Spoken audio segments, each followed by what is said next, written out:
ஒரு பையன் அவங்க தாத்தாவோட கார்ல ஒரு பயணம் போறான். செல்வம் சம்பாதிக்கிறத பத்தி தெரிஞ்சுக்க.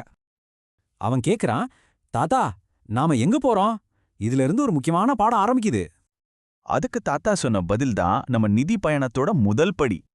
நம்ம பணநிலைய தீர்மானிக்கிறது நம்மளோட நம்பிக்கைகள் தான். அததான் நிதி வரைபடம்னு சொல்றோம்.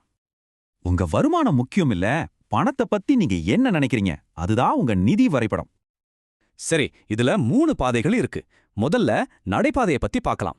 சம்பளம் வந்ததும் செலவு பண்றது, கிரெடிட் கார்டை நம்பி வாழ்றது, இதுதான் இவங்களோட ஸ்டைல்.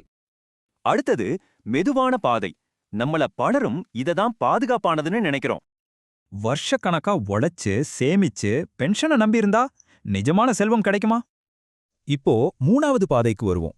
இது ஒரு முற்றிலும் வேற மாதிரியான பாதை, வேகமான பாதை. இங்க பணத்தை நமக்காக வேலை செய்ய வச்சு தானா வருமானம் வர மாதிரி சிஸ்டம் உருவாக்குறாங்க. பாருங்க, ஒவ்வொரு பாதைக்கும் ஒரு தத்துவம் இருக்கு. அதோட முடிவு என்னவாகும்னு நம்மால சொல்ல முடியும்.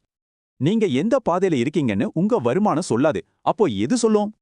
கடன், நேரம், பணம், கல்வி, வருமானம், இத பத்தின உங்க நம்பிக்கைகள் தான் எல்லாத்தையும் தீர்மானிக்குது. தாத்தா சொல்ற மாதிரி தப்பான ரோட்ல இருந்து சரியான ரோட்டுக்கு மாற வேண்டியது நம்ம கையில தான் இருக்கு. சரி, இப்ப சொல்லுங்க, நீங்க எந்த சாலையை தேர்ந்தெடுக்க போறீங்க? இது உங்க எதிர்காலத்தையே மாத்தலாம்.